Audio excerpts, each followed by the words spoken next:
Horror സിനിമകളെ വെല്ലുന്ന മിന്നൽ ചുഴലി ചാലക്കുടി മേലൂരിൽ ഇന്നലെ താണ്ഡവമാടി.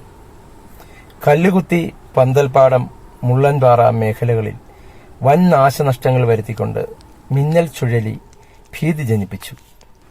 കാർഷിക വിളകൾക്ക് വൻ നാശനഷ്ടങ്ങൾ വരുത്തിക്കൊണ്ട് ടിസ്റ്റർ എന്ന ഇംഗ്ലീഷ് സിനിമയിലെ രംഗത്തിന് സമാനമായ മുഴക്കത്തോടെയാണ് മിന്നൽ ചുഴലി കടന്നുപോയത്.